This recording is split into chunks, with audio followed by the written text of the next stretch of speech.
Hi,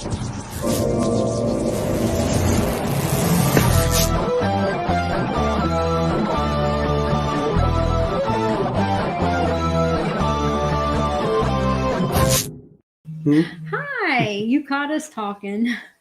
I was doing the robot. Welcome to the Wagner Wiles. We have a special guest tonight. But before we go there, we are going to talk about some friends of ours that earlier this week had a catastrophe happen to them. Speak up. Go ahead. Can't hear you.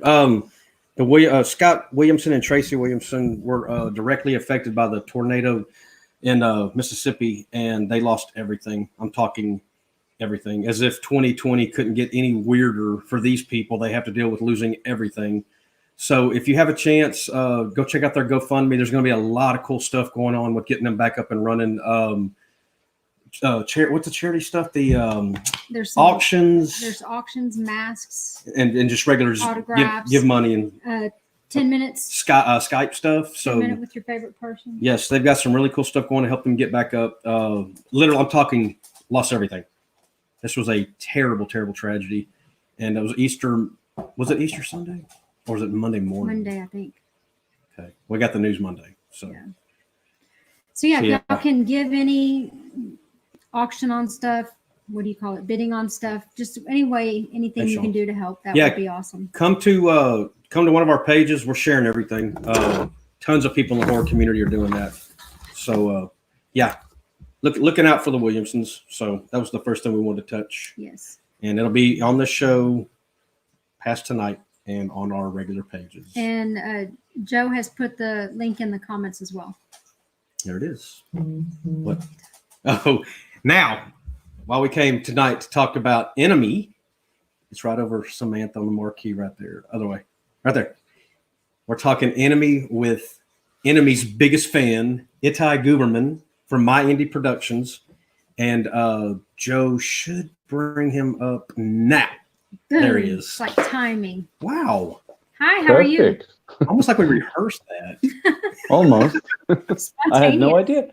It's a complete surprise here. I'm shocked. Okay, I want to say that we had Georgia set the show up for us, our first show, and we didn't know we were going with our show. Didn't know we were going to have guests and blah, blah, blah.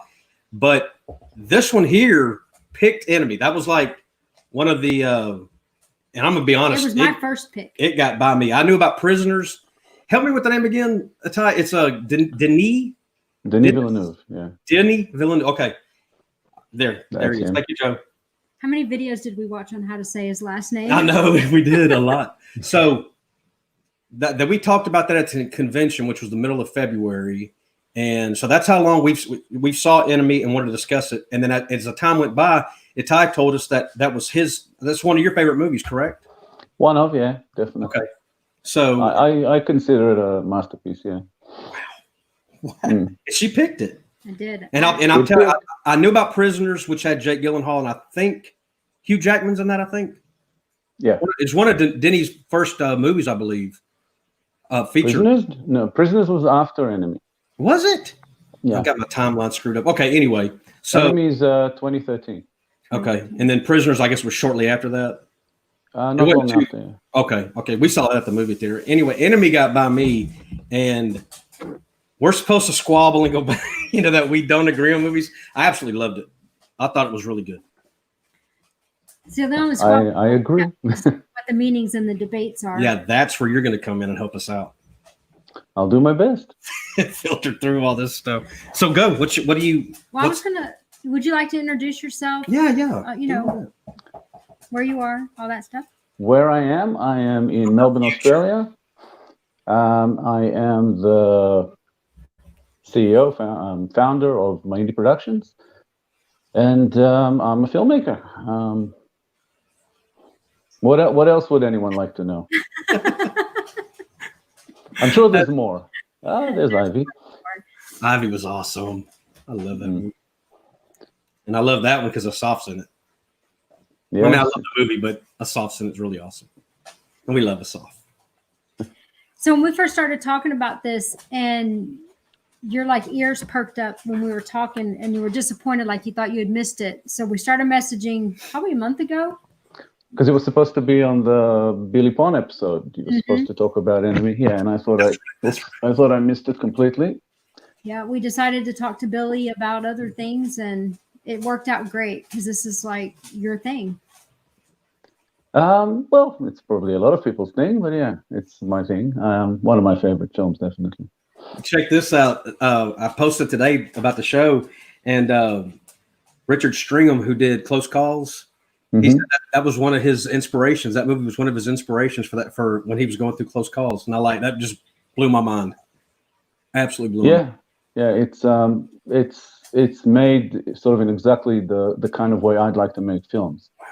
If I ever make a film like that, I'd be happy. Even though it's not going to be even though it's not going to be a huge success, because Enemy wasn't. Right. It kind of flopped. Most people just kind of didn't get it. It's actually a Canadian production. Okay. And Villeneuve kind of broke through to the international market only with Prisoners after that. Okay. So. What did you mean by you would shoot it like that? You would make the movie like that? Well, it's loaded with subtext, which is kind of my favorite. There's a lot of symbolism.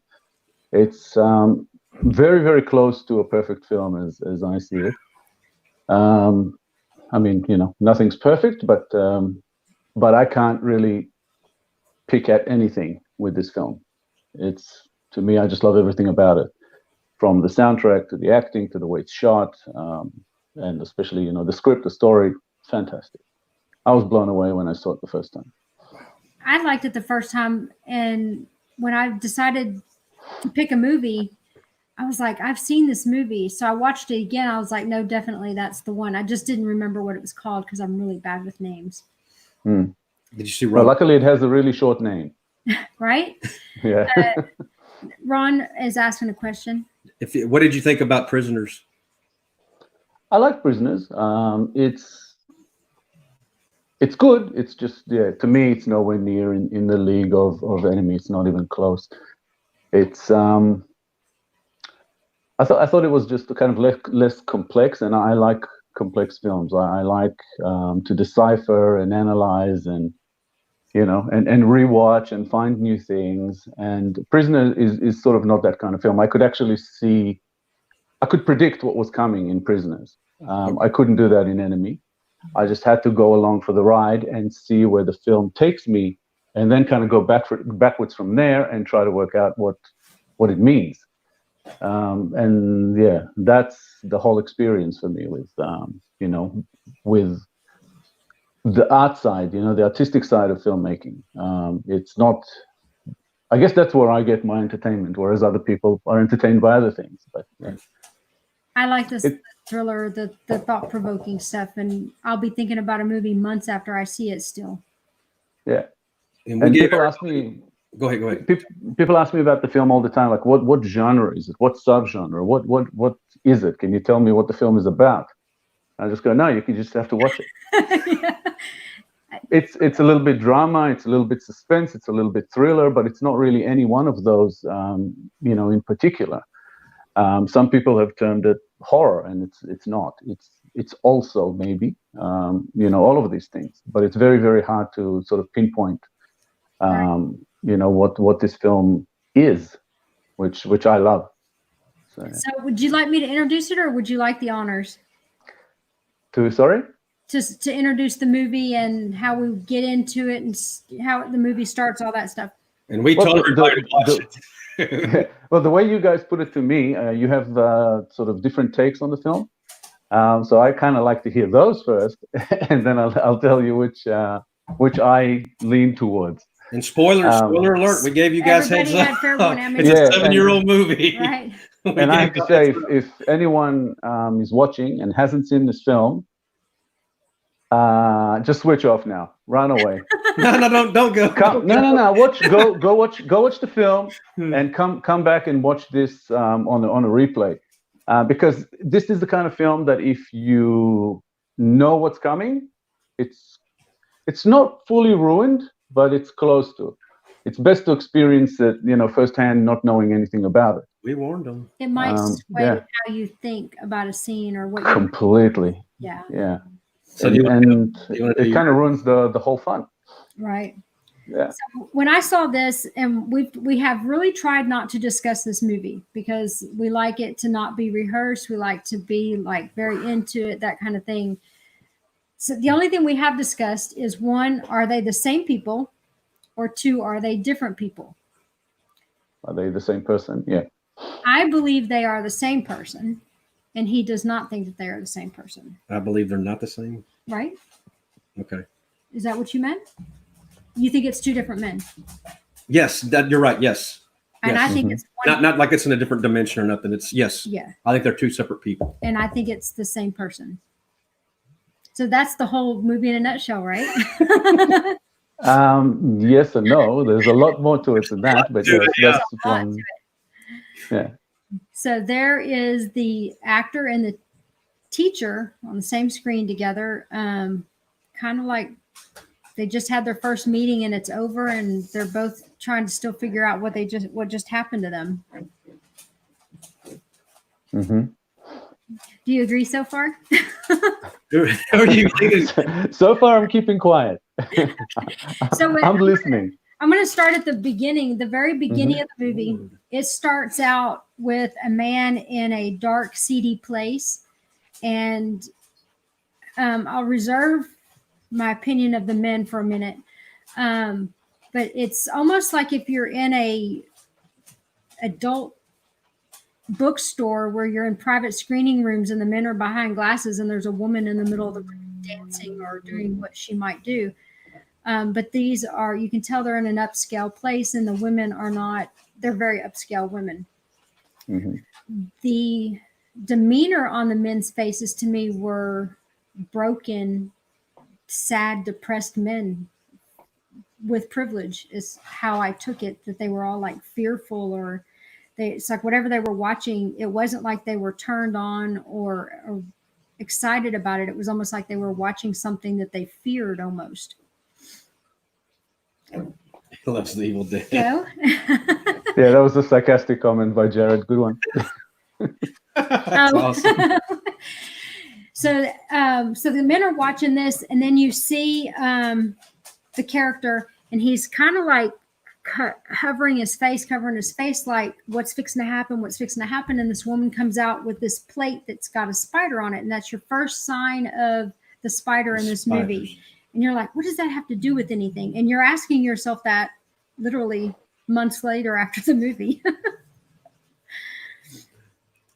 What? I'm listening to you. Go. Where are you going with that? Do you agree? Do you disagree? Did the men look sad? There was something shady going on. That was a very shady situation. Yeah, it's kind of an underground kink club. It's not even a sex club, because it didn't feel like the men watching it thought of it as sexy. It was like a woman masturbating, and then the woman with the spider.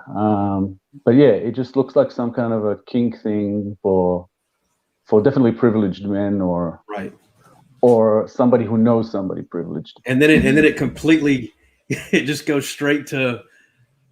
Yeah, you know the thing where he sits there with his hands on his face. There was purpose to that as well. As in which way? Like he was not supposed to be looking, or? It was to show you the wedding ring. All that for that? That's awesome. Yeah, because the actor is the one who walks around with the wedding ring, yes, whereas the teacher doesn't. That's correct. Yeah, so that was to show you, to introduce you to the actor character who came actually first. That makes perfect sense. Got you. Mm-hmm. Okay. See? And then when so this it's also obviously he's in a struggle as well, but yeah. Like an inner debate almost.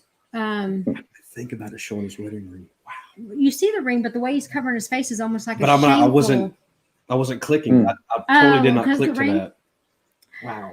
And then so when the lady decides to squish the spider, I'm like, again, what does that have to do with anything?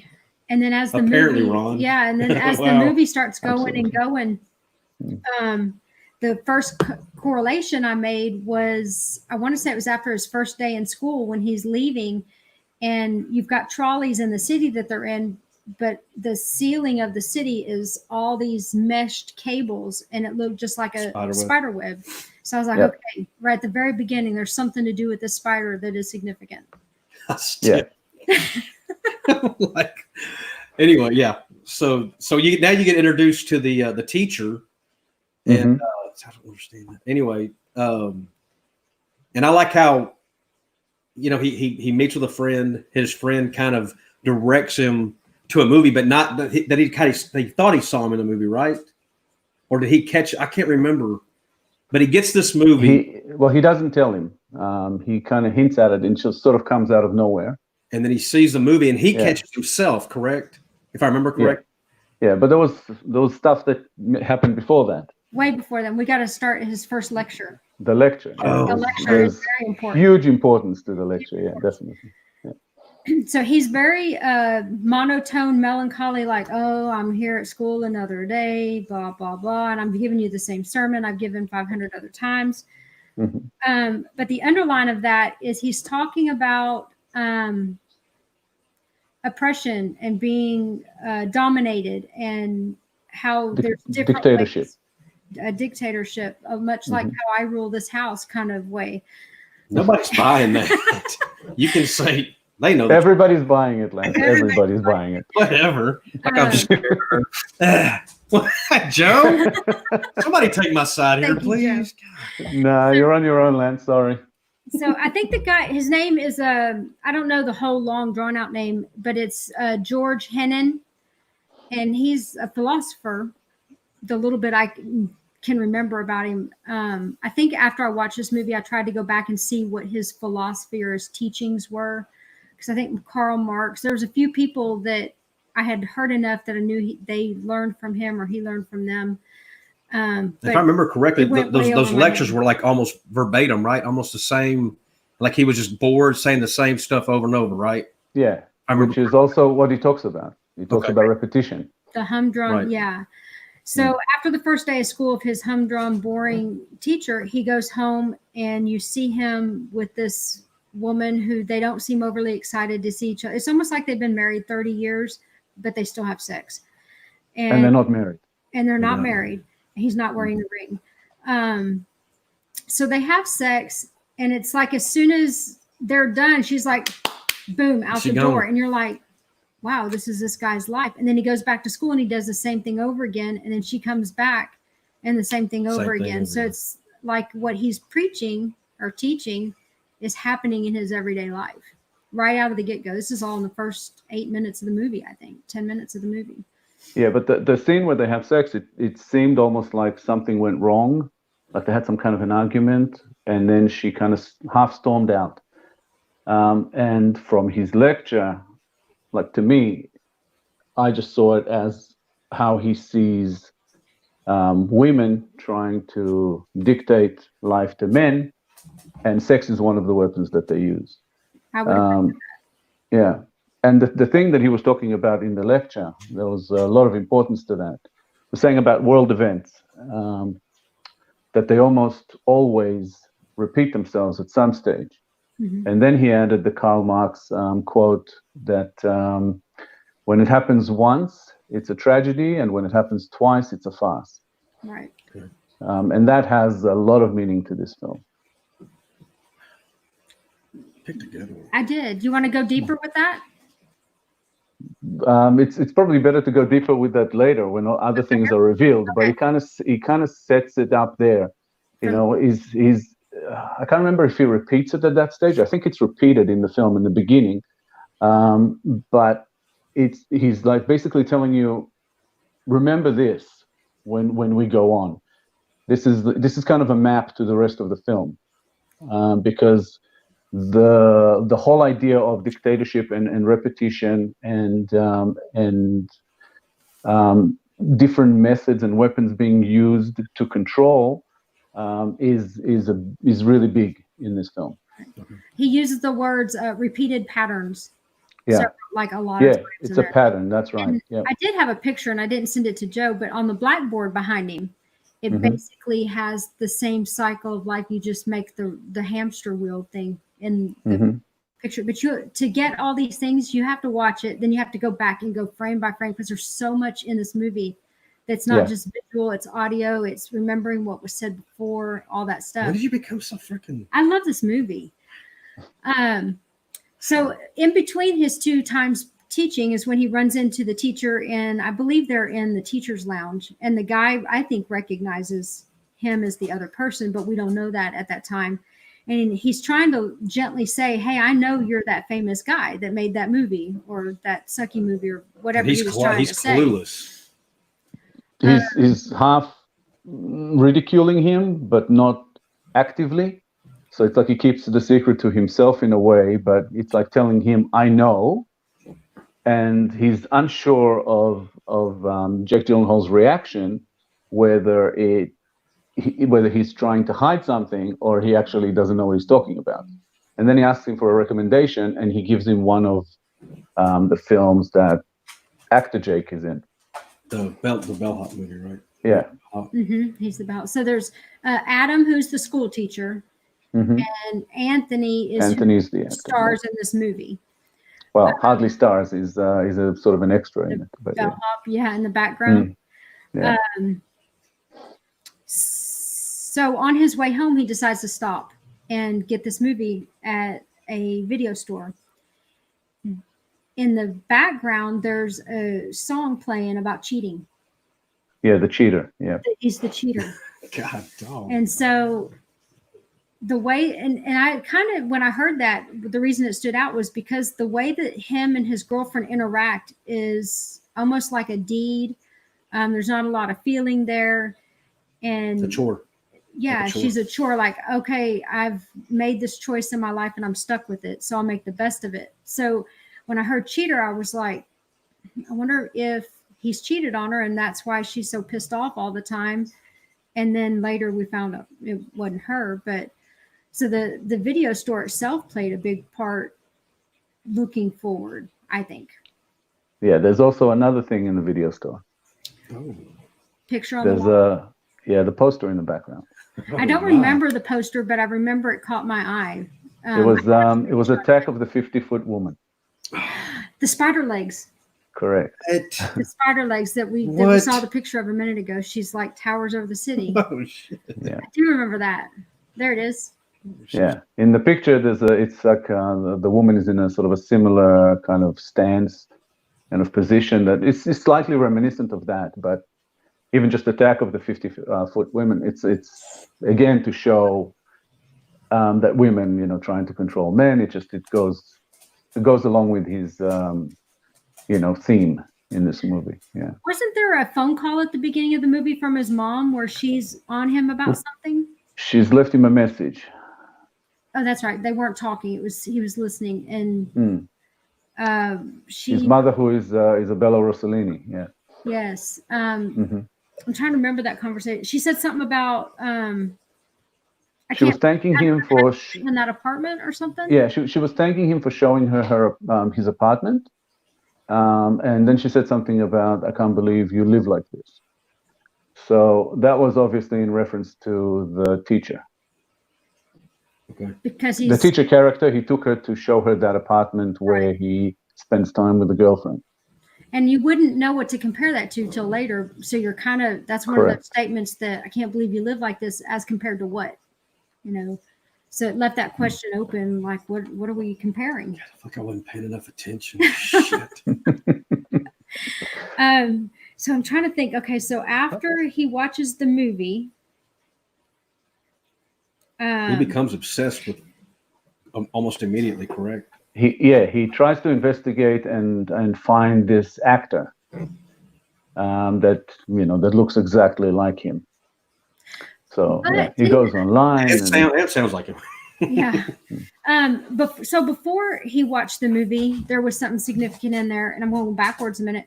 So girlfriend's been drinking, and she's like, "It's time to do the deed," and he's like, "I got some things." He's grading papers, and he says, "I'll come in when I'm finished or whatever." Well, she passes out, and he finished his papers or whatever, and he comes to bed, and he gets on her like he normally would, but she's asleep.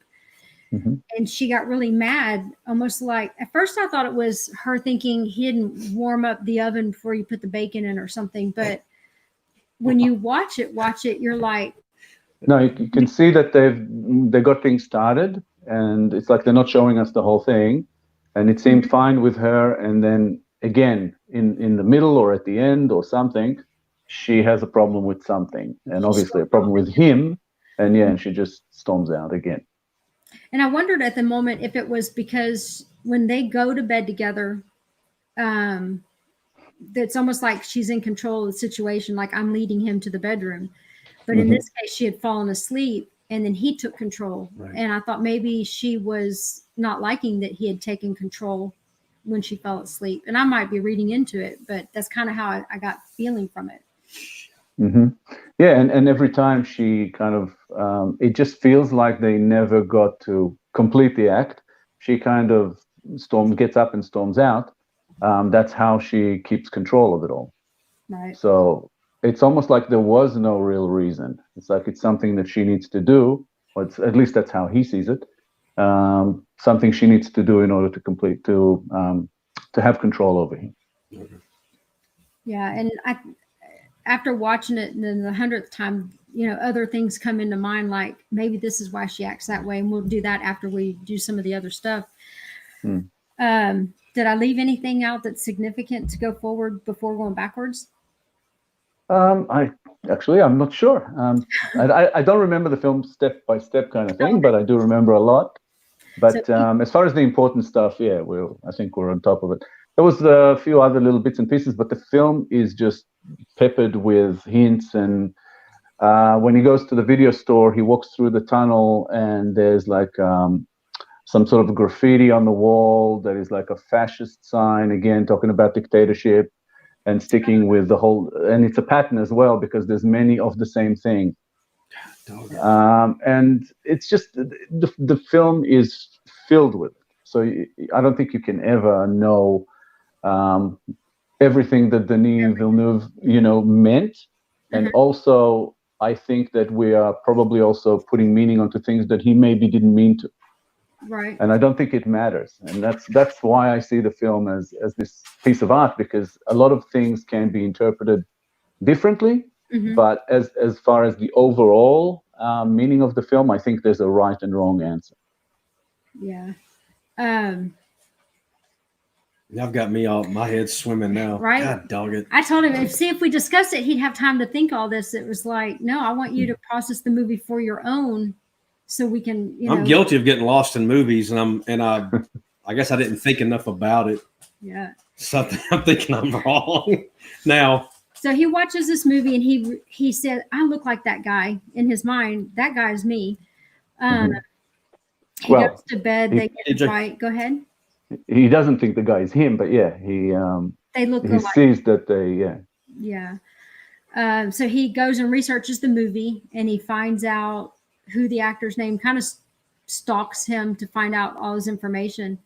Yeah. And ends up finding who his talent agency, I think. Talent agency is. Yeah. And he goes to try to get into finding out where this guy lives. And luck has it that there's an envelope with his name and address on there. So he's able to find the guy's house. Well, because at the agency, they think that he is the actor. Right. So they give him the envelope that was meant for the actor. Yeah. So he walked in, and the guy called him by Anthony, or he might have said Mr. something, but he said, "Oh, are you growing a beard and mustache for your movie role?" And he says, "Yes." And he says, "How long's it been?" And he's like, 6 months. So we know 6 months has passed from whenever the last time was the agency seeing him as an actor to whenever this doorman, the security guy, seen him. So we know there's some time passing. We don't know what's in the envelope until towards the end. God dog it. Now I'm shit. I was wrong. So he leaves there and he calls. And I'll probably skip some pieces and go back and forth. He ends up calling the guy's phone number, and the wife answers, and she thinks that it's her husband pranking her by calling her. Yeah, she's convinced that it's him. Yeah. It's you. Jake is good in Nightcrawler. Good in everything. Amazing in Nightcrawler. Yeah. So she decides to tell her husband that this guy's called and he's like you and all that stuff. And Adam calls Anthony's phone, and based off of the conversation you can hear from her, from what she's listening to her, it sounds like he could be talking to a woman. I told you not to call me here. Don't call me again. Don't come near my wife. Mm-hmm. So you could almost take it. She would think that he's talking to a female, and she laughs at first, like, you think I'm really stupid. And then you see her get pissed off, and she's like, are you lying to me again? Are you with her again? So there's a sign right there that he's cheated. He's been caught. He promised he wouldn't see her again. And she's mad because she thinks that's who's messing with him now. Absolutely. Yeah. Did I skip anything? Not that I can think of, but yeah. I'm well, mad at you both right now. I'm very, very mad at you both right now. So I think there's a thing before with the actor character comes in and they have this conversation and she tells him and he has no idea what she's talking about. He's just shocked. Mm, Go ahead. No, that's a bit like there wasn't much happening sort of in between that. But from there, stuff starts happening. Everything now just goes super fast. So she decides to do her own kind of stalking. And she shows up at the guy's school and ends up on a bench, and she's very pregnant. And But how did she find him? she found him because he had said he was a teacher, and she stalked him through the university online Yeah, she did. That's right. teachers thing, which is not in proper order because everything's alphabetical except for a few names. Then they're not, but that's a different. It was her husband, the actor, looked him up, and she followed on from there. That's how she found him. Yeah, that's right. I didn't even catch that it was history. I thought he had told her in a phone call. No, he told him that he was a principal or he was a teacher at a school or something like that. He told him his name. And he I don't know if he mentioned that he was a teacher or not. He may have, but he told him his name. He looked him up by name. Yeah, I think he did mention something about a lecturer or something, professor. And yeah, he looked him up, and the wife sort of followed from there. And she's worked out where he is and went to the campus. Mm-hmm. And they end up on a bench together, and it's clear that he doesn't recognize her. And she's like in shock, like, oh my gosh, this is my husband sitting right here and he doesn't recognize me.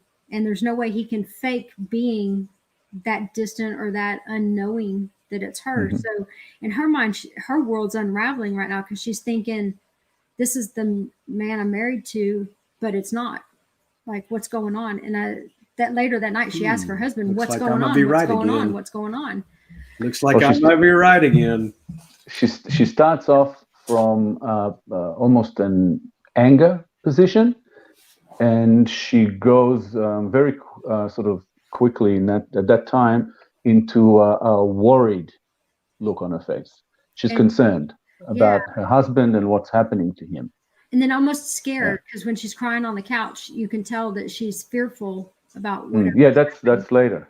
Yeah.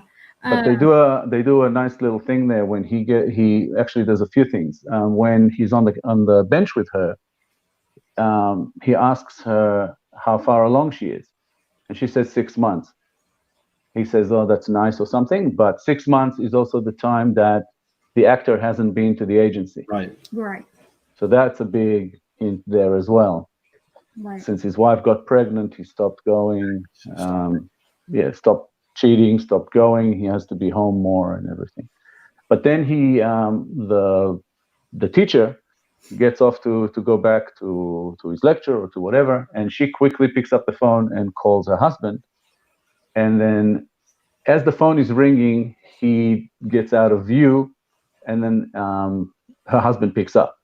So they kind of leave it there so that we're still not sure if it's two people or one person. They're telling us that the possibility of either one is still there. Right. Yeah. And kind of they do the same thing with the phone call. He's the only one hearing it. She's not hearing it. And the only time she ever talks to Adam on the phone, Anthony's not around. Or was it Anthony? Yeah. Yeah. Did I get it right? Correct. Yeah. So she goes home and she tells him, hey, I did it. I went to the school today, and why would you go see that man? Why would you go? So it's almost like this guy's more aware of Adam than Adam is of him in some ways, that because he's like, why would you do that? Like kind of trying to keep it safe or keep a secret safe to me. He's also being defensive because she thinks that he's cheating on her, and he's kind of, in this particular case, she's wrong. Specifically to do with the teacher. At first, she thought he was talking to a woman, and now she's thinking something is going on, and he's just kind of defensive. So yeah, and also she thinks that he's basically losing it. So she's kind of trying to get him to see that something is going on with him, psychologically, and then he needs to see the reality of it. But she can't just come out right and say it. He has to get there. And she's just very concerned about him, and she tries to get him to see it. Yeah. And if you ran into someone that looks and sounds exactly like your husband, and they're never in the same room together, you might think that this crackpot has two personalities. Absolutely. And so in her mind, maybe he's had a breakdown in the past, and she's reacting to it like, so that's oh my probably gosh, what threw me off. I just not it. thought about that. That might have been what threw me off, is that she was so just laid back about the situation when she met him at the school. Maybe that's what threw me off. Because she wasn't laid back. She was very, very worried, very concerned. But he never picked up on that, right? Like, if I remember right, he didn't pick up on that she was any kind of. So that's what I'm wondering, is like, maybe she's not aware. She's seen that before.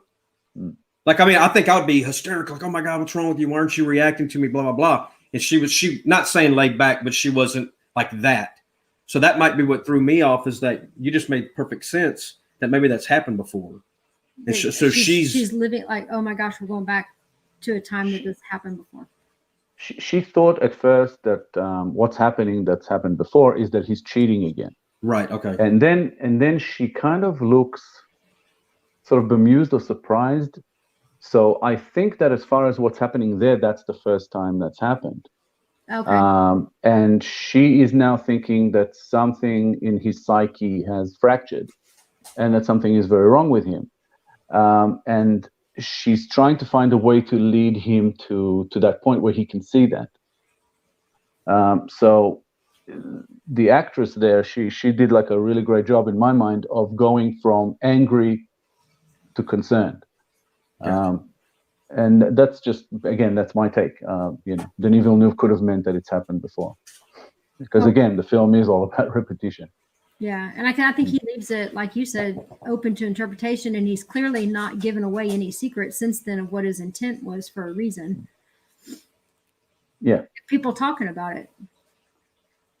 Well, I think that overall, there's sort of only small details are left to interpretation. I think the overall is very clear, at least in my mind. The major. He does. Yeah, the big thing, sort of the big meaning of the whole film, and what and why. Thank you, David. Yeah. First time. So let's see. She's crying on the couch. So the guys go to meet up together. They finally talk on the phone. They decide to meet up a week away or something like that, which is like 3 minutes in movie time. Mm-hmm. So when they meet up in a hotel room, and this time it comes from the actor. He actually is the one who wants to meet, after initially not wanting him to call and not wanting anything to do with him. I can't actually remember what changed it. Sorry? It was after the wife. It was. I just can't. Yeah. I just can't remember what sparked his curiosity. But something happened there, and all of a sudden he wanted to know more. I think because he saw, what did he see? I can't remember. But yeah, he all of a sudden wanted to meet him, and asked him about some hotel out of the city, and they go and they meet there. And that was a picture that Joe had earlier. Sorry, Joe had earlier, and it's two guys. What do you call it? Patty caking. Yeah, playing patty cakes. Yep. So on the right in the suit, you have the teacher, and on the left, you have the movie star, Yeah. who's clean cut, leather jacket, nice hair. You know, he's put together well. The other guy's Yeah. a shambles. Yeah. So they're comparing their hands, scars. They're talking about kind of, are we the same? Are we brothers? Were we split at birth? You know? Yeah. Did we Well, the actor guy is not sure. He's saying, "Could we be brothers?" And the teacher is saying, "No, we're not brothers. That's not possible." And then the actor asks to see the hands, and they see that their hands are identical, which is impossible. And then he talks about a scar that he has.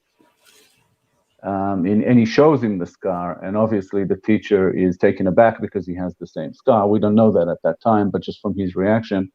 And even if they were brothers, that would not be possible. Right. An identical scar is kind of, They were identical. The scars? Mhm. They were identical. The scars were identical. Could have been separated like a. He said like their ribs were Conjoined. together or something, and that's where they were Conjoined. separated at. I think that's part of the misdirect. Right. I think Villeneuve at some point wanted you to think that. Yeah. Right. Yeah.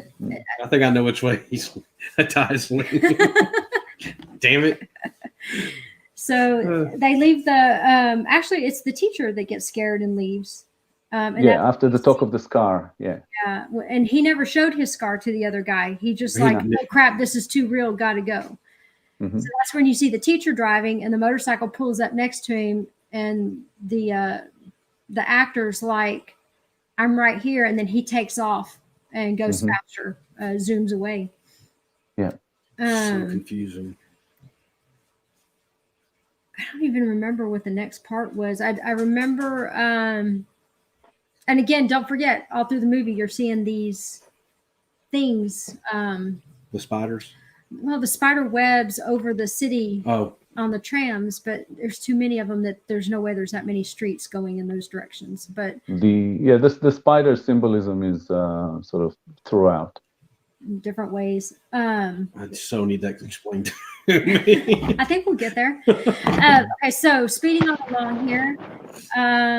Then you see the actor rehearsing in front of his mirror saying, "Did you Sleep with my wife." sleep with my wife?" I couldn't remember the exact words, and if it was the other one, I didn't want to use it.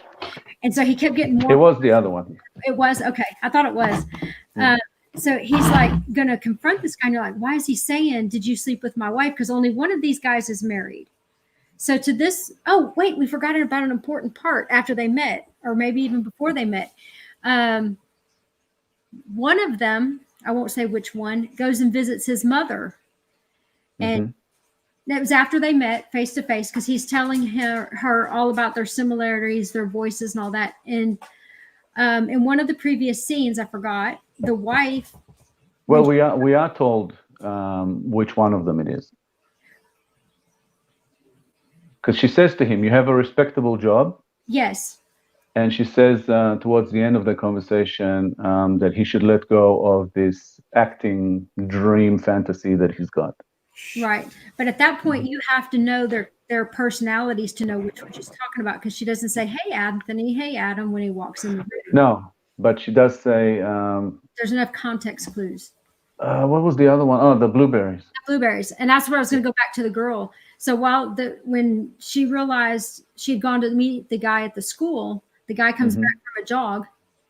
Weirdly, that he's not home, but then he comes home later. And it's kind of an out of place scene. And then it makes sense later. He's like, "I told you organic blueberries, only the blueberries." It fades off where he's griping, going into the next room for 2 days, griping about these blueberries. And you're like, how's that? It's not even in character for this whole movie so far. Yeah. He goes to his mom's house and she gets him blueberries. And he says, "Mom, I don't like blueberries." Yeah. You always forget, "I don't like blueberries." But, and she says something like, "Of course you do, and they're so good for you." So good for you. And again, that's the teacher. And from his point of view, the mother is also one who's trying to control him, telling him what to eat, which career to go with, and probably to stay with his wife and not cheat on her and all the rest of it. Yeah. She in that same conversation, she said, okay, so we figure out from that conversation. To me, that point, when I first watched the movie, that scene is the big reveal. Where everything. Yeah, everything just falls into place. She basically almost spells it out, which is a tiny thing that I didn't like about the film, because I thought it's too early. It's too early to tell me, and I watched it with other people, and they didn't get it.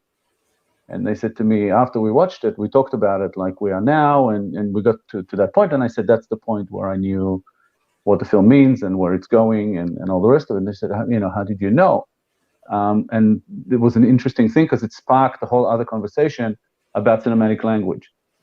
And I said, that's what it is. It's cinematic language. It's all about how well you understand that language. If you listen to two people speaking a language that you don't understand, you might pick up some things from hand gestures and some kind of context or something, but you're not going to pick up everything.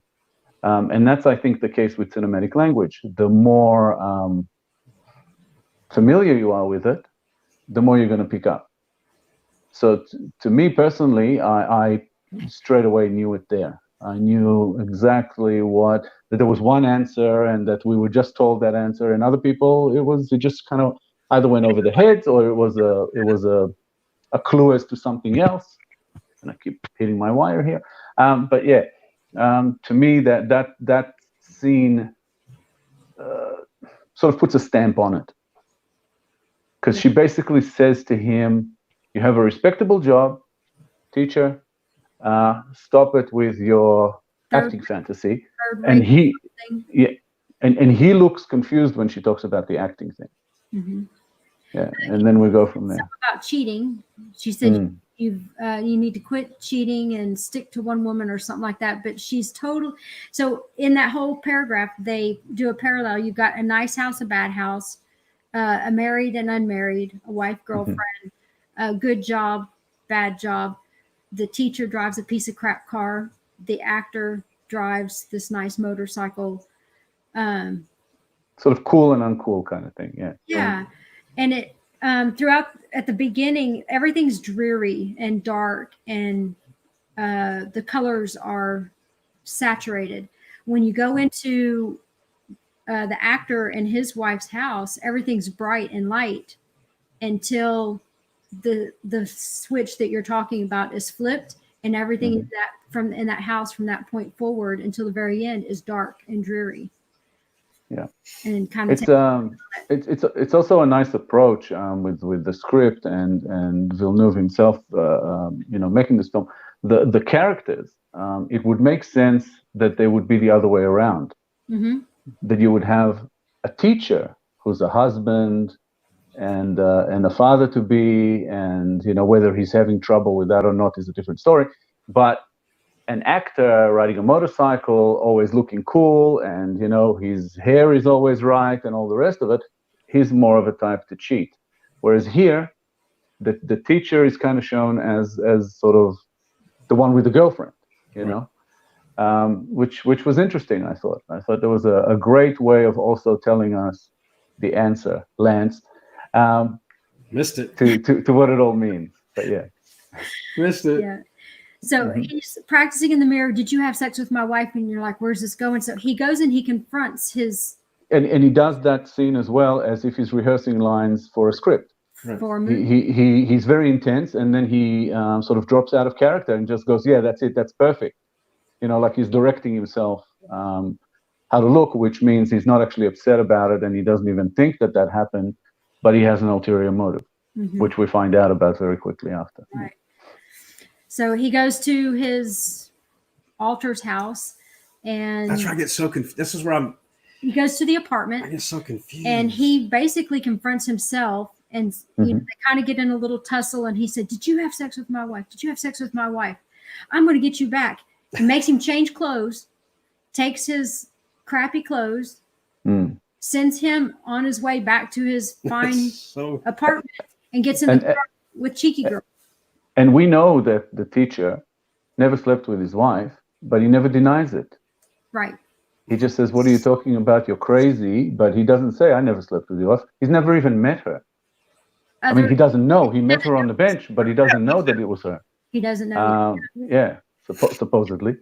Right. But he never denies it. And then the actor comes up with concocts this plan of them switching, basically just so he can go and sleep with the girlfriend.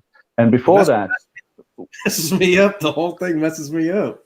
well, before that, we missed talking about a certain scene where the actor, out of nowhere, all of a sudden knows where the teacher lives, and he sees the girlfriend, Mélanie right, Laurent, who's the hottie, and he checks her out and he starts following her. And there, he keeps looking at her. He makes sure that she doesn't see him. Again, because they look the same, so he knows that she would think it's him and all the rest of it. But you can tell that he's looking at her and he's already formulating this plan to sleep with her. Yeah. So to him, it's like the perfect way of cheating, because he can never sort of get caught because there's another person who looks exactly like him and it's his girlfriend. So. Right. Yeah. I didn't even realize that he showed up at his house. Like, how would he have known where he lives? I didn't even think that's about where that. he saw her. Yeah. That's how he knew that she was his girlfriend. Right. Mm-hmm. You too. So he follows her to work and, whatever. And so when they have this thing, he says, "Hey, let's go away for the weekend." And this girl's happy to do it. The girlfriend is happy to do it. Mm-hmm. So it's almost like they live this humdrum life. Woe is me, blah, blah, blah. Routine, leave, routine, leave. And when he says, "Let's go out of town," she's like, "There's hope for us yet." Yeah, she's excited. Yeah. Teacher goes to actor's house, and the bellboy lets him in, and he says he forgot his key. And in the elevator, you find out more about the seedy place at the beginning.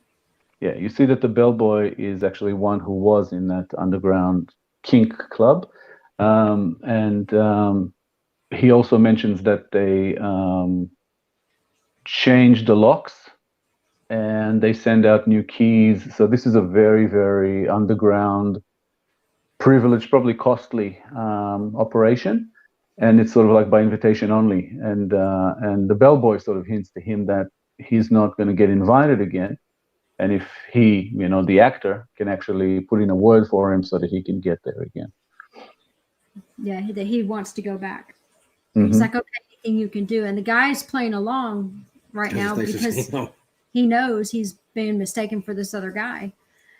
So in, let's see, they kind of happen simultaneously. You see the actor with the girlfriend and the teacher with the wife, who's not the proper people's. You see them interchange back and forth. So it's happening at the same time, basically. When the teacher and the wife are together, the wife is seeing him like he's sympathetic that she had to walk home and that she's so far pregnant. And what can I do to help you? Do you need me to rub your feet? Can I cook you some food? You must be so tired and exhausted. You're carrying my child. And you see something in her melt, like he became perfect. Who is this person? Yeah.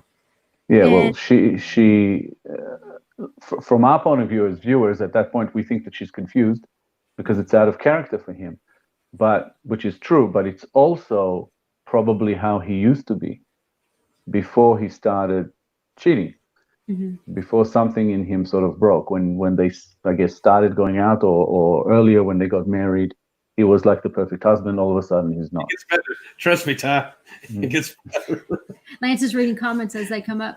Yeah. So while she's warming up to him, and you've got the confusion. You've got over here, they're like heating things up in the bedroom, and they're going at it really good and heavy. And he does something, and I still haven't figured out with the lighting how she could see it, but it's movie magic. She sees that he's got a suntan ring line on his hand, and she loses her mind.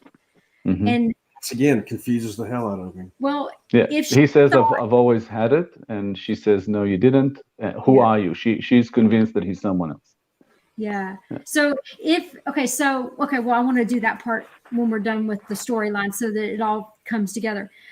So while this Who are you? So while this is happening, she's like getting the hell out of the hotel. Oh, the hotel they went to is the same one that the two guys met in. Right. If you look at the backdrop and everything. Yeah, it's the cheaters go to.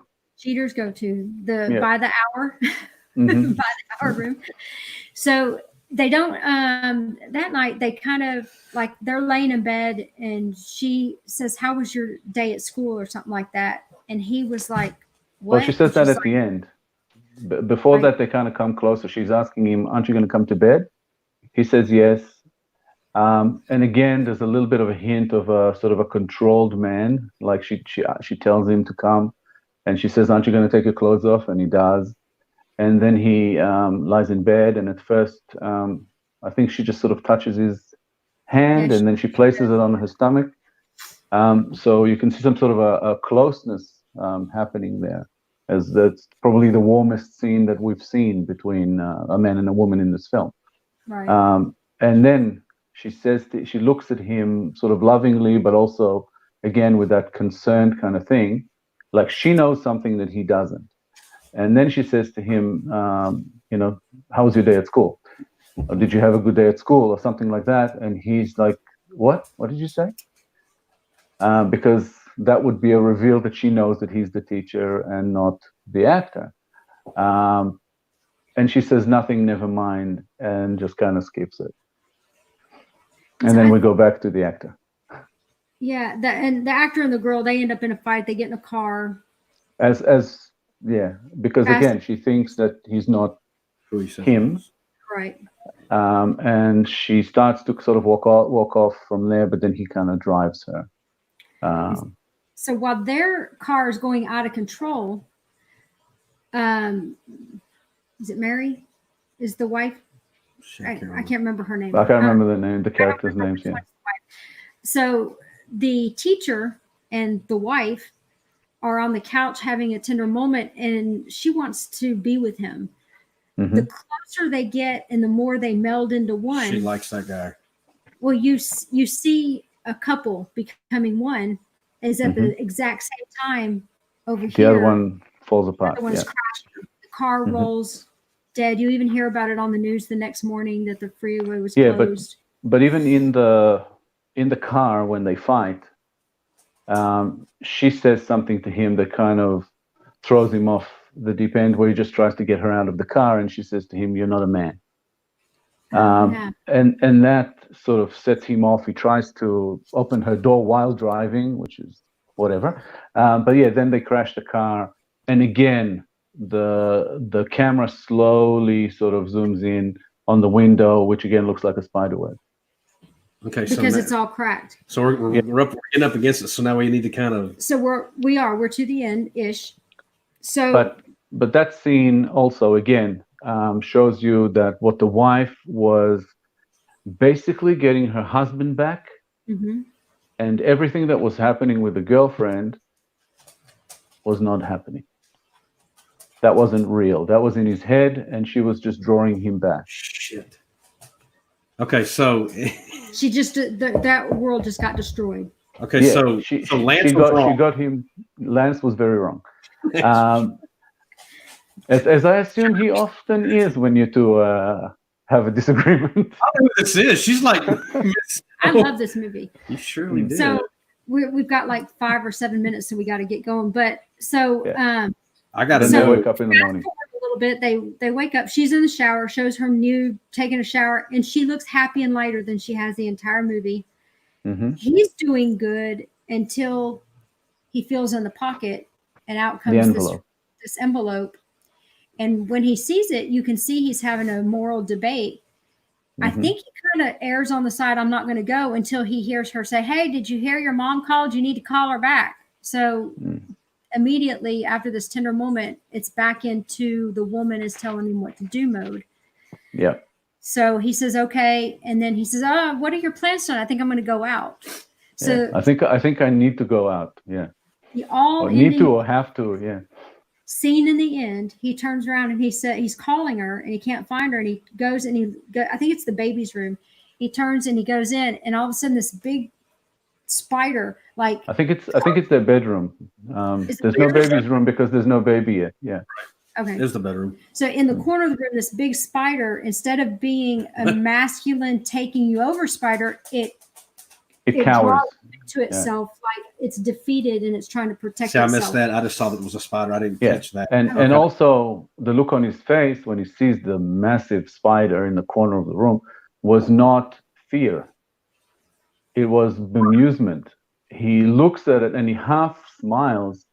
I think basically the penny drops for him at this stage. And again, it's repetition, everything repeats itself, and how easily he was drawn back to his old ways just by this key appearing in his pocket. Right. And he sort of gets the understanding that this is who I am and this is what I'm going to do. So he's going to start cheating again. And the wife being the spider that's actually afraid, that's her realizing she's losing her husband again. Just when she thought she had him back, it's like, no, he's still that guy. Mm-hmm. And the look on his face goes back to that quote that Karl Marx added, which is, if it happens once, it's a tragedy. If it happens twice, it's a farce. So he was basically realizing what kind of a farce his life is, and who he really is. Right. So yeah. So we had missed a part in the hotel when he was going. There was a woman walking upside down on the ceiling, and her face had a mask. She had a spider's head. Yeah. So it's almost like while he was going in this room to discover that was, something. but that was when he was dreaming. I think she was also upside down at one stage. Later on, when he's walking, he sees a different woman. Yes. That is a very similar scene, but she's a normal person, maybe a little bit sort of slutty looking, possibly a prostitute going into a room. And he keeps staring at her again, showing that every little thing that happens draws him back to his old ways. Temptation. So yeah, this whole film is basically one man's subconscious. And the spider is subconscious as well. I think the spider is the dominance of women. I think it symbolizes women and how they dominate him, and he cowers to the spider. Even specifically the spider, the specific spider, like the spider symbolizes his wife throughout most of the film. The spider that you see over the city, that symbolizes his mother. Okay. And I think I saw somewhere, like it looked really familiar, so I went and I did some research. There's actually a sculpture like that in Canada that is very, very similar to the spider that's over the city.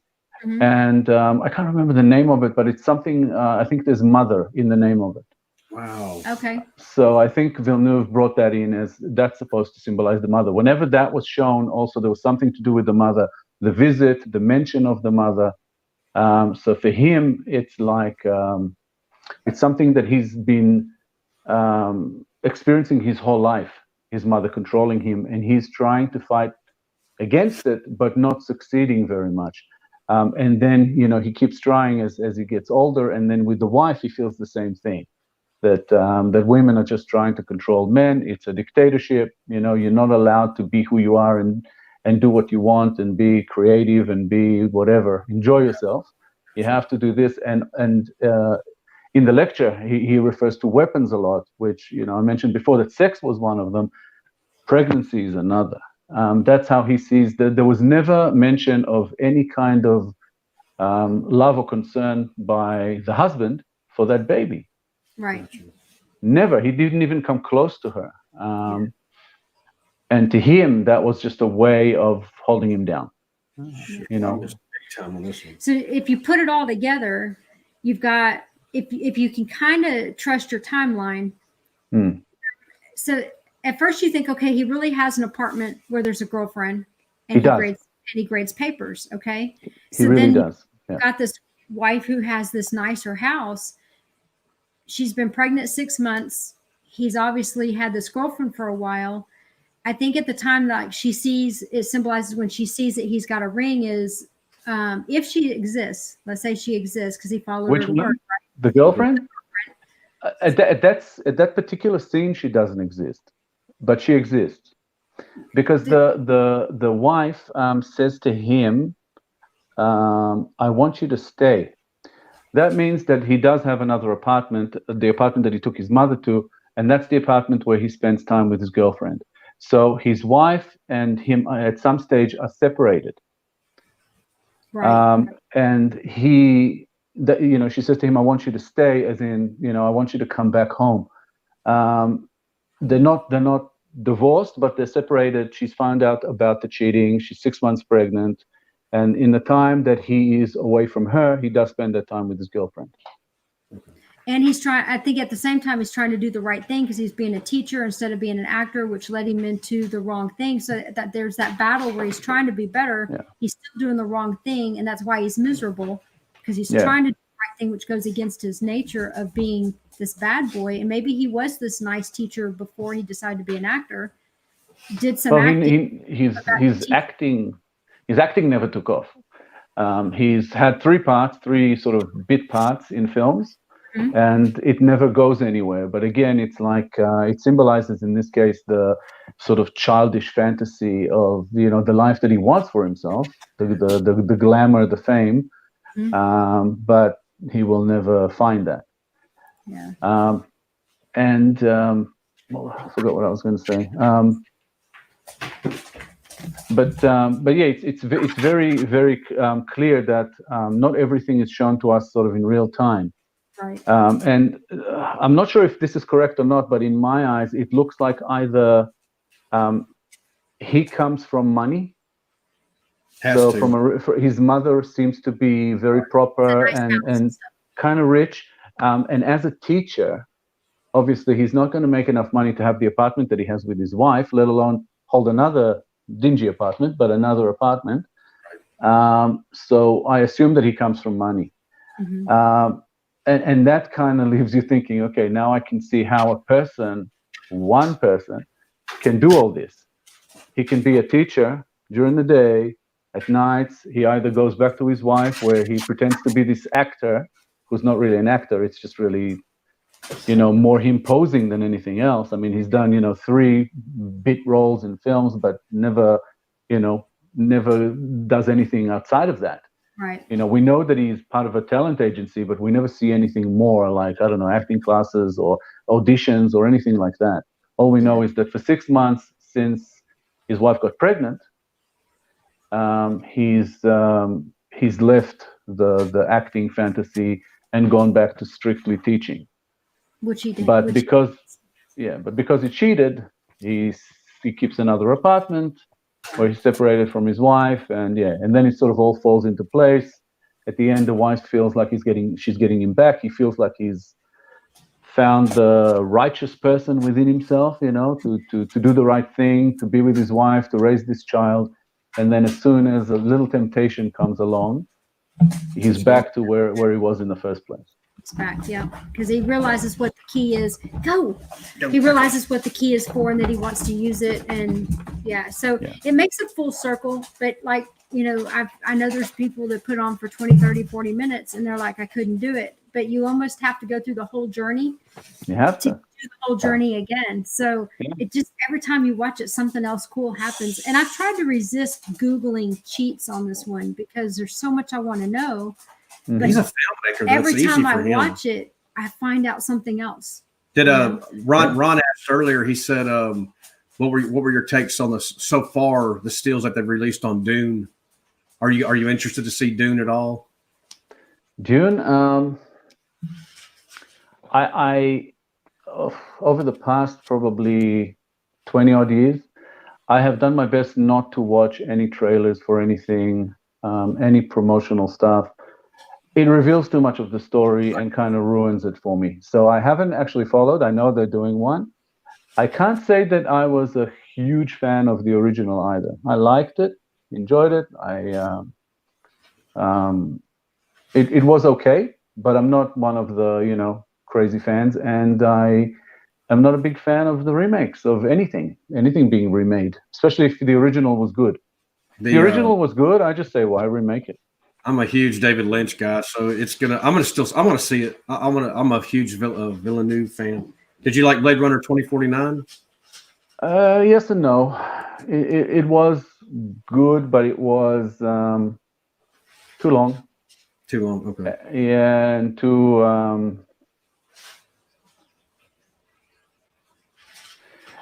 I don't know. The original Blade Runner is one of my top 5 films all time. Awesome. Huge fan of that film. It's probably one of my favorite sci-fis, if not the favorite. I love especially the director's cut. It's my there's so much philosophy. There's a reveal there that wasn't in the original. Right. A twist, I mean, and I just did not think that it needed this extra film. And again, Ryan Gosling, I love him as an actor, but he's no Deckard.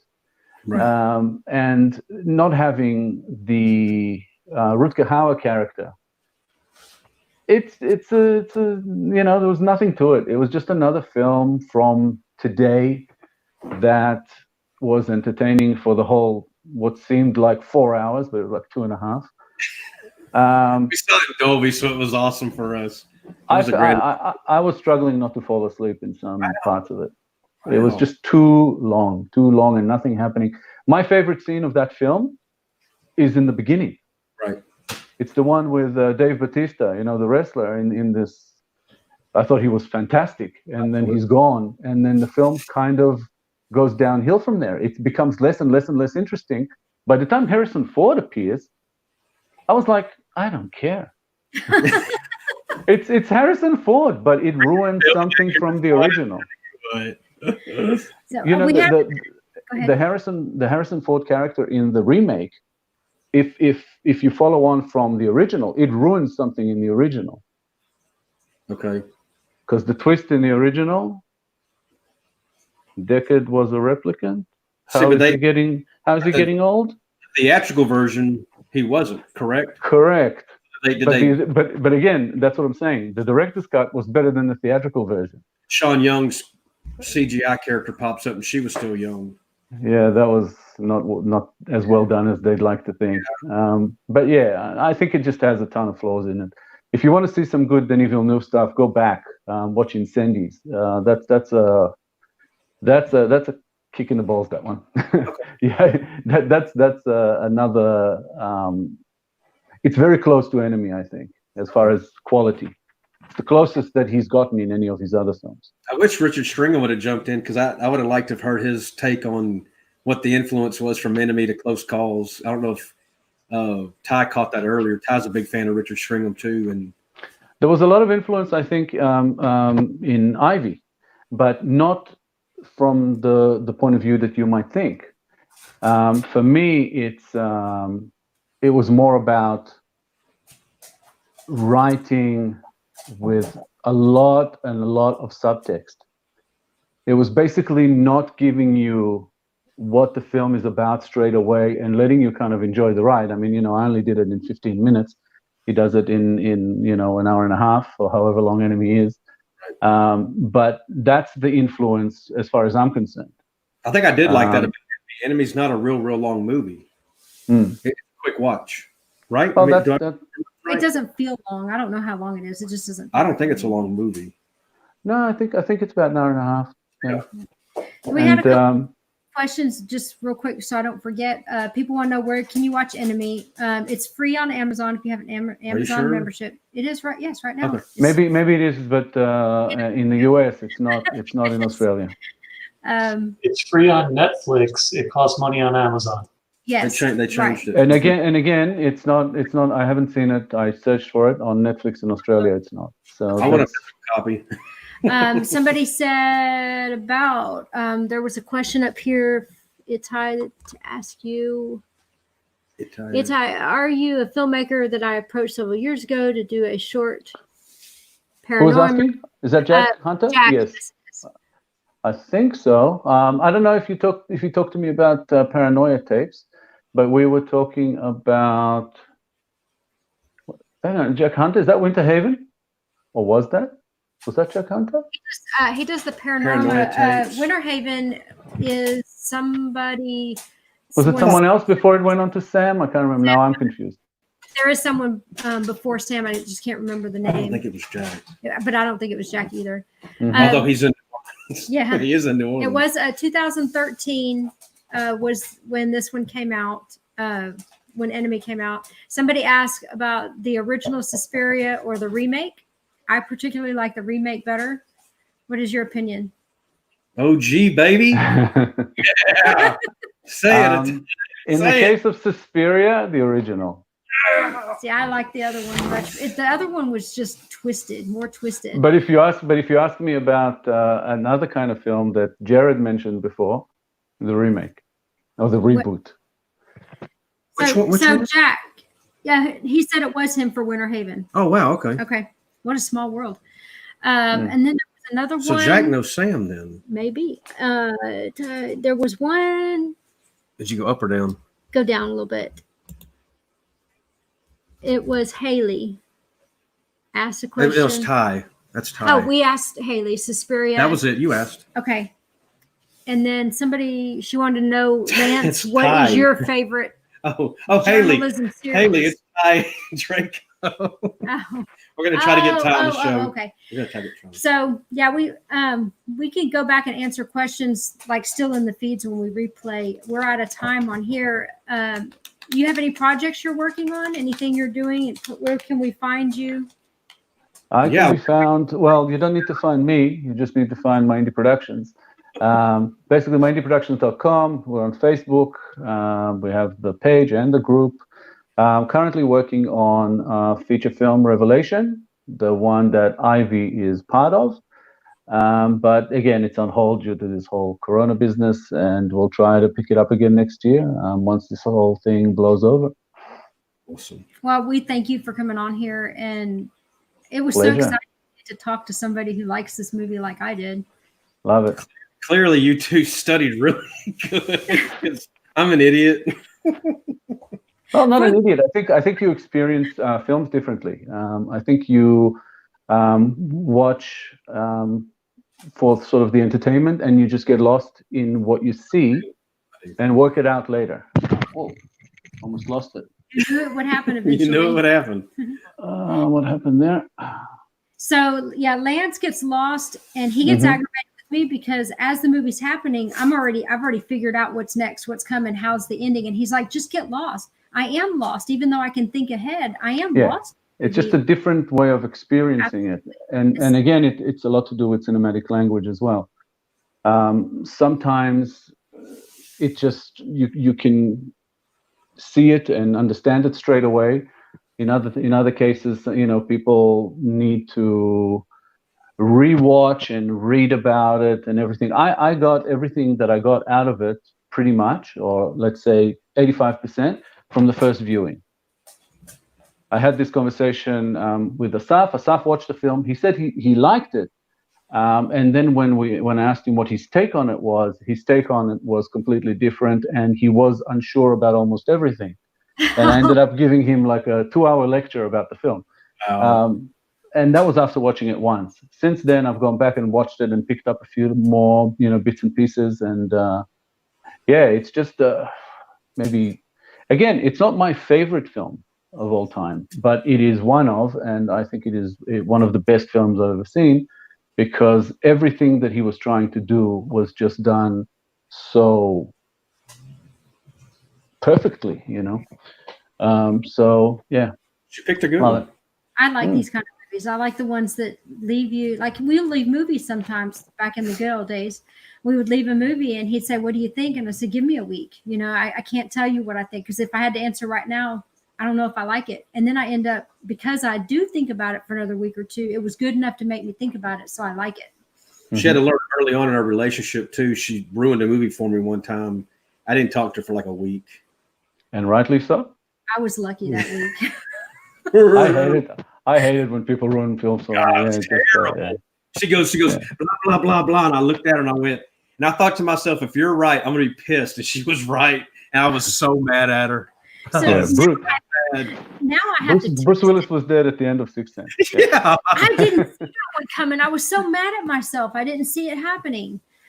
But Titanic sinks at the end. Yeah, I have to text him the No ending way. movies and stuff now because he'll be like, "You didn't know that. There's no way you could know that." So I have to text it before I say it, or he thinks I'm making up that I knew. And that's usually at the house, not at the movie theater. We don't get on our phones. We in the do movie not. theater. No, I'll say something. I'm going to get shot one day for it. She will. That's right. But at any time you'd like to chat, I know it's you're going towards evening. Where He's you from are. the future. We are like afternoon here, late afternoon, I guess. Australia. And it's nighty night time here, so we're going to sign off. And if you want to come back anytime, talk about anything, let's do it. Hey, real quick, can I say, pick another film, and we can do another film next time. Well, what I was going to say is if we're going to drop Itai down for a moment so you guys can do your closing, and I just want him to stick around for a few minutes if he would before he bails out. Thanks, Itai. So he's going to drop No you problem. down. Thanks for having me, guys. It's been a lot of fun. Thank you. See you soon. See ya. All right, I'm going to get out of your way. I would also appreciate it if before you end, we could do the whole Scott thing again, but I'll let you guys have at it. Go ahead.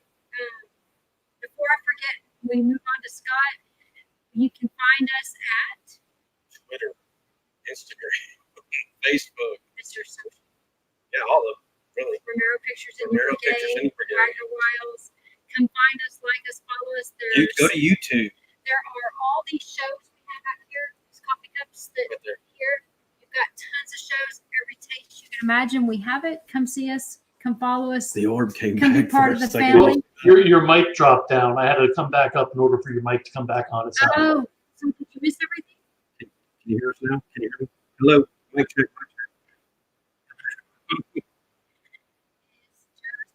On. They can't hear you, Joe. Because he's a orb. No, nobody wants to hear me. I'm the heavy metal orb, except I'm not green. So Heavy metal. Okay, so are you? So we are, remember at the beginning, we put the link in there for GoFundMe for the, sorry, Lance wants to speak. Can I say something just real fast? Yeah. Darling, honey, she's letting me talk. this is why we interrupt Lance, because we always take Sam's side. Yeah, she's spoiled rotten. Y'all spoiled this woman rotten. Anyway, I lost a dear friend this past weekend, and I made a post today that this is probably the craziest year of anybody's life, and I cannot say enough to people. We're all in this together, and we're family. Like it or not, you guys are stuck with us, and I'm. The gyms closed down about a month ago, and that's when I could see my buddy Joe. And to have those days taken away from me, my chances to see Joe, I'm going to miss that guy. And I'm telling you guys, you're going to remember for your last post. I could post something shitty tonight and die in my sleep, and y'all going to be, God, remember Lance's last post was shitty. So I don't want anybody to hear about that. I want everybody to be as positive as they possibly can be, and we got to get through this. We're all going to get through this, and we're going to come out stronger and better people. And I love everybody, and I know I said every show, and I cannot tell you guys enough. Even the people that have pissed me off, I love you, and we may not talk, but I love you, and I'm going to do my best to stay positive, and I want everybody to stay positive. Keep on chugging on. We got to keep going. Choo choo.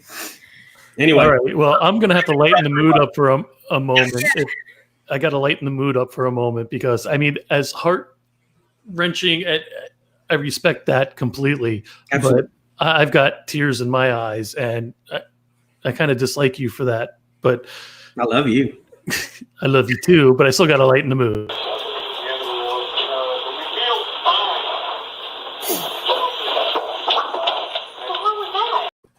That lightened the mood. Okay. It's better every time. It's better and better. Like, You can really hear it if you listen closely. Wham! And you got And beside you are being shown a ton of love, by the way, and positivity. And but before we go, I'm not trying to steal your thunder or anything. Let's Yes. quickly, if we could. The Mississippi tornadoes that blasted through Easter Sunday took out the Williamsons' house. Scott had a little house off to the side from his parents. They lost everything. Everything's gone. They absolutely have nothing. And so things are in place. I was kind of tongue-tied earlier. They've got charity events coming up for you can Skype with some really badass horror celebrities. There's going to be some autographed memorabilia auctioned off. All these great things handmade are masks. What is it? Handmade masks. Handmade masks from Renfield's doing that, right? Mhm. And just amazing stuff's in the works for these people to help them get back up and going again, because they're starting over. I mean, they're literally starting over. And they're Scott's a huge fan of the brigade and other stuff. I mean, other stuff horror related. He's going to be in a movie, Butcher's Bluff. He'll be Luke in Butcher's Bluff, and I'm telling you, this kid has got a heart. He'll kill you with his when he talks to you. He's just amazing. Country. He is country and just as good as those smiles you just saw of him and his mom Tracy. That's who They are beautiful people. Yeah, absolutely. They truly are. If you can help, please help. Yeah, and if you can't GoFundMe, and you've got, we have some of their clothes, sizes. They lost all their DVDs, CDs. Remember everything, they guitars. lost everything. Memorabilia. Everything's they gone. lost everything. So we don't want people's crap. I don't mean it that way, but if you've got things that would help somebody get back on their feet, let any of us know that are working with them, and we'll somehow hook y'all up to get it to them with addresses or whatever. But give what you can. I know everybody's hurting right now. This will be shareable in the group. It'll be in these. It's all in there. And if it's in the comments, there will be a link in the comments that you can actually click for the GoFundMe. And people, if anybody follows us, we'll be sharing the heck out of that stuff too. So give an update. So there's 2 weeks on the GoFundMe. There's auctions that are going on. There's some things that are done on Friday. If anybody's friends with C.W. Penny, he's got something going on with like a lot of celebrities doing Skype. I'm like, you could Skype for X amount of minutes with, I know Tyler Maine. I'm blanking. There's on a list of them. Huge George list. is on the list. George is on the list. Huge list. The other thing was, I don't know how it's working. It might be through the GoFundMe. First place gets a free weekend at the gas station where Texas Chainsaw Massacre, the first one, was made, and the second weekend pass. auctioneer top person will get a weekend pass for the Cult Classic Convention next year. We'll share all that's going to be shared. It'll be somewhere. So they're giving you for something. And just the little bit that we've had with Scott recently, he thanks everybody for your thoughts, your prayers, any donations you've already made, everything. Just they're so grateful for everything. Yeah. And be excellent to each other. We love you. I lost my spider. Lance needs a spider to go out with. So just for fun, this thing shows up in the most inconspicuous places, and somebody uses their lady every single time. I get scared. Not this one. So we love you. We'll see you. If anybody has any ideas you want to hear us talk about, any movies, anything you want us to argue about, let's bring it up. Let's talk about it. Let's do it. Love y'all. Love y'all.